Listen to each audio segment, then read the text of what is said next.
Welcome to the Less Doing podcast, where you will learn how to start living more by doing less. Let me help you optimize, automate, and outsource your entire life so you can focus on doing the things you love.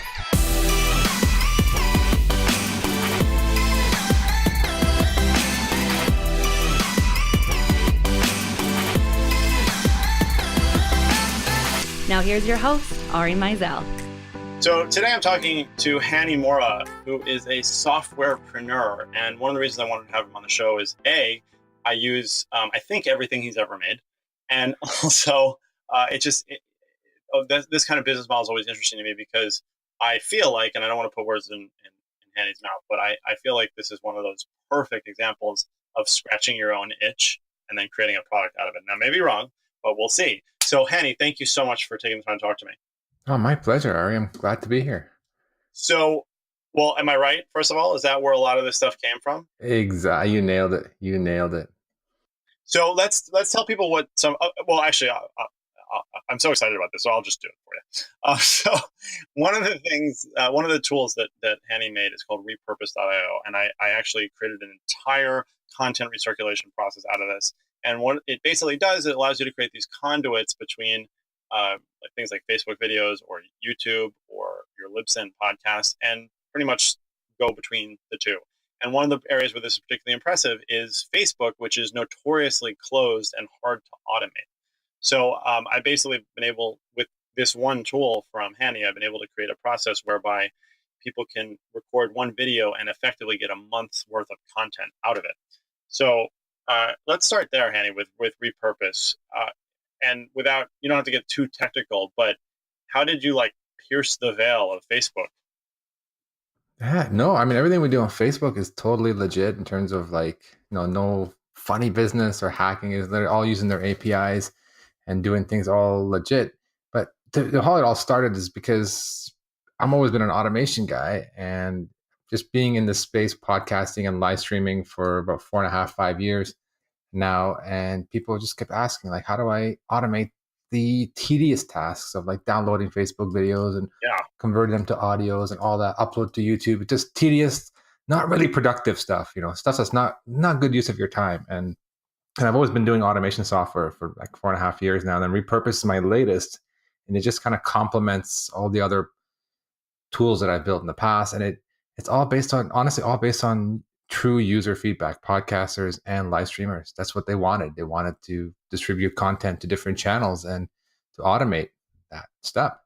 So let's talk about some of the other products. What was the first one that you created? Was it Simple Podcast Press? No, actually there was one before that. It's funny, most people heard of me through Simple Podcast Press, but the first one, the one I really used to scratch my own itch, was called Simple Video Press. And I had a blog and doing a lot of YouTube videos, and I hated the fact that I had to go into my blog, make a new post, copy the embed code from YouTube, put the title, put the description. I hated that task that every time I put a video on YouTube, I had to go make a blog post that corresponds to it. So I automated that. I did that for myself. I wrote a little plugin, got some help from a contractor to help me build it. And then I showed it to a few people, and then just kind of latched onto a business partner who helped me promote it. And that's how I got into the space. That was Simple Video Press back probably 5 years ago now. Okay, so there's a couple of things I want to unpack there for people. So you just described okay, do a video and then I got to go to WordPress. A lot of people I feel like who are not in this space would say that and be like, yeah, but that just takes 3 minutes to do that, right? That's exactly it. But if you're doing videos every day, every couple of days, or once a week, and that's just one step, right? That's just going from YouTube to your blog. And then what about the Facebook Lives? What about your podcast? So that's how the other plugins evolved. There's that Simple Podcast Press evolved because people were saying, hey, take this concept you did for the YouTube to WordPress. I want my podcast to go to WordPress, and I want a nice looking audio player to go along with it. Okay, we did that. Then Facebook Live came, and I was like, all right, let's automate making blog posts out of Facebook Lives. And then we took it one step further. We said, hey, why don't we take in all the comments as well and have them show up as comments on your blog? Because that's one big pain point is you make a blog post and nobody comments on it. So we pull in all the comments from Facebook. We put them as comments on your blog. So it's all this stuff happened because of real users having real problems and helping them automate those tedious steps. Yeah. And that, I think, again, it's a mindset thing for people to understand. yeah, it might take a couple minutes, but you're probably doing it many, many times a day. And then also, there's most likely going to be a time when you make a mistake, right? Because you're not really paying attention, or like you've just done it so many times that you just forget that one click. And no one's going to die, obviously, but why miss out on these things when you can have something that works this way? There's a Japanese concept called kodawari, which is basically like it's essentially like your level of attention to detail for the pure joy in some cases of accomplishing those details. So I talked about this the other day, how I'm happy to spend 10 minutes to save 30 seconds in a process because that adds up and it comes out of that. Right. So I feel like you get that. Yeah, and it's also like knowing that you have to do it may demotivate you from actually creating the content. Like knowing that you had this big checklist of upload here, download here, make a blog post. You're like, oh man, like I don't, it's already hard enough to make the content. That's the joy, that's the value that you want to give to the world. But these having this big long checklist of manual things to do after may demotivate you from actually creating the content, or that you procrastinate so you don't actually create the content in the first place or delay it. So it frees your mind. It's really a mindset. You free your mind knowing you just create the content, focus on that, put all your heart and soul into the content, which is the most important thing, and the rest will be automated for you, or semi-automated or automated, depends on your comfort level. Well, and so what's some of the things that you're working on next? Yeah, so basically after the WordPress plugin space, we built Repurpose about I want to say a year and a half ago now. And Repurpose is kind of taking content from one platform to another, like from Facebook to a YouTube, or audio podcast to YouTube. So it's not a WordPress plugin, it's a completely standalone platform, which is awesome because it allows us to add more and more connections, add more and more integrations. And that's what we're focusing on Repurpose. So Repurpose is kind of the platform that we're expanding more and more. We're adding other connections like Twitter. We're adding things like create audio snippets automatically for you for your audio podcast when you want to send them as videos. Oh my God, really? Looking at integrating transcription services so that you can get your audios or videos automatically transcribed, and maybe get a Google Doc file or text file in your Google Drive, for example. There's so many possibilities because Repurpose is not it's a connector tool. It allows you to connect services together to automate, and it's focused 100% on content creators, podcasters, and live streamers primarily. So and I think that's an important distinction too for people, because I always describe things like Zapier as like the duct tape in some ways between different things, but this is different. Really, you are as you're creating this conduit in some ways. So I think that people have to understand that so that they can sort of visualize how they would use these things. Yes, and it is exactly designed for content creators. Like Zapier is an amazing tool, and it allows you to connect different platforms together. But this has the abilities to convert audios to videos, videos to audios, add intros and outros automatically, and upload them to different platforms. So it's actually not sharing. It's not like a Hootsuite where it shares a link from one platform to the other. It's a full video upload from one platform to the other, because especially when you go into Facebook wants that video native on their platform, and that's what we do. So what about in your own business?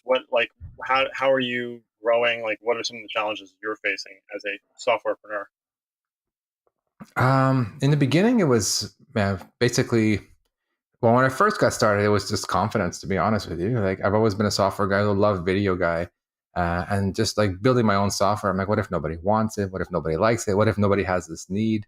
So once I got over that obstacle, and to get over that, I did it with a business partner, and it was a great experience for me, because you got a lot of exposure very quickly to an audience I didn't have. And but I learned a lot of lessons in terms of how do you support a product, and support's very, very important. Like, I focus a lot on support and hiring the right support people, because that's what the customer experience, when there's a problem, that's when you really want to be there for them. So those were like lessons learned from the beginning, is make sure we put a lot of effort in support. And then when you're building a product, I got to balance my time between I'm a technical guy, but I'm also I'm not the best coder in the world. Like, I understand and read documentations and APIs, and I geek out on that stuff, and I love knowing what I can do, connecting things together. But I knew that I couldn't code it all; I would never get done. So working with a team, growing the team from 1 to 2 to 3 developers, and just that process is a lot of learning, and just knowing that you have to just use your skills that you're good at and trust in the team, build a team and trust in the team to back you up in the process. And as you continue to grow now, what's the most pressing need for you? For me right now, I mean, I want to.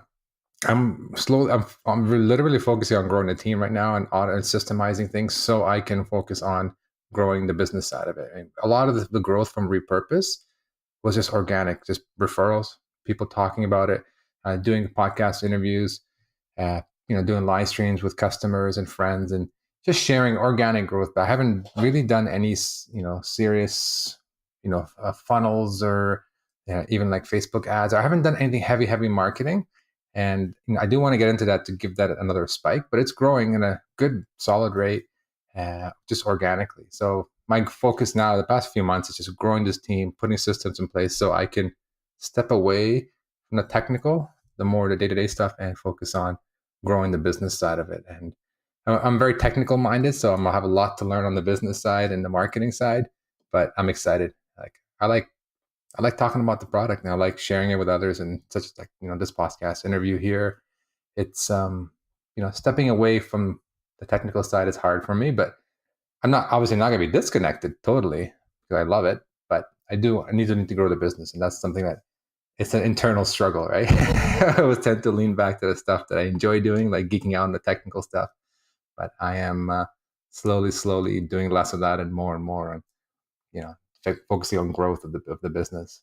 Well, I think that's an important thing to talk about for a second, because that's a question that comes up a lot with people is, how much basically time, how should I divide my time between generating revenue and perfecting processes, right? And as somebody who's building something that, makes processes more effective, it's like a doubly difficult thing. And I see that as well. So how do you stop yourself from like going down a rabbit hole with that kind of stuff? Like, oh, I want to automate this thing. So and then like 6 hours later, you've done it, but like nothing else happened. No, exactly. It's tough. And what I do is, I mean, I just tell myself like, okay, I gotta trust my team that I've hired. They don't know, if they don't know how to do it, I need to invest time in writing the procedure for it. Even though might be faster for me to actually do it, whatever it is I need to do. But if I do it, then I have to do it again next time. And do it again next time. But if I write the procedure once, invest in time, and then have somebody read that document, train them on how to do it, then I know I invested a lot more time in the beginning, but I know I'd never have to deal with that particular thing again. And that's what it's like, you just got to talk to yourself. You got to talk yourself out of it. Say, okay, this is a one-time investment versus being stuck doing this thing over and over again.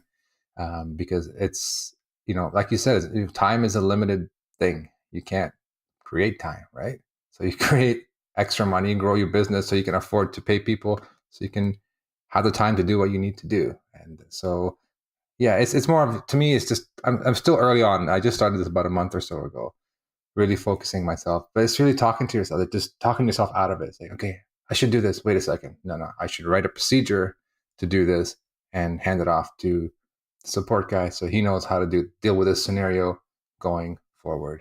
So what are your top 3 pieces of advice for people to be more effective? And you can interpret that however you like. Yeah, to be more effective. Let me talk for people who are in kind of business of how people who create content. I'll give one example. If you're creating content for any kind of business, whether it's talking to your audience, podcasts, live, whatever it is that you're doing, focus on the content, deliver value to your customers. That's what it's all about. Everything else is secondary in terms of, downloading, uploading, hire a team, get a piece of software, whatever it is that you need to do. Get your energy. Energy is something that's hard to quantify. Like your focus on energy, focus it on content. If that's part of your business and marketing strategy, don't focus it on the upload, download, the distribution stuff, because that can be outsourced, automated through software, whatever you're comfortable with. So energy is something, if you're in a zone, focus on content. For me, being more productive, I used to do big to-do lists every day. Before I go to bed, I make, all right, my to-do list for tomorrow is this. And I'm excited. And then I get up in the morning, I'm like, oh my God, I'm overwhelmed. There's no way I can get all this done. So pick one thing. I always tell myself, pick the one thing. This is your to-do for today. And then 1 or 2 secondary things. If I get this one thing done, then I will tackle this next one or two things. And the last thing is shut your email and Facebook off. That's what I've been doing. Just do not disturb mode on my laptop and on my phone, and just get away from the habit of, I used to always just check Facebook. Just when I want to just take a break, just check Facebook. And then you go down this rabbit hole because somebody messages you and then you get stuck and you distract yourself. So don't even fire off Facebook or emails, obviously during kind of your core working hours or where your brain is working the best or most effectively. And just do your thing.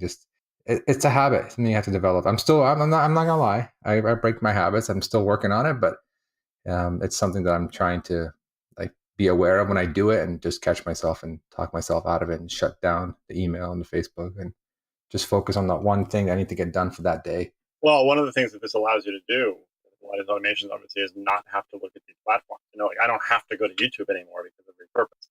So that's huge. So, well, Hani, this is awesome. Thank you. I love every product you make, and I can't wait to see what comes out of the development with Repurpose in the future. Tell people where they can find out. What's the best place to find out about all your products and more about you? Yeah, you can head on over to Hani Mourra. That's HANIMOURRA.com.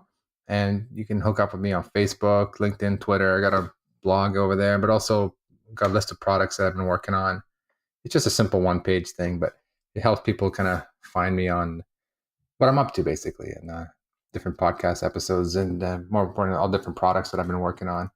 And I mean, people just focus. I talk a lot to content creators. Focus on your content, outsource, automate, whatever it is, the rest of it, because it's not a good use of your time to be doing it yourself.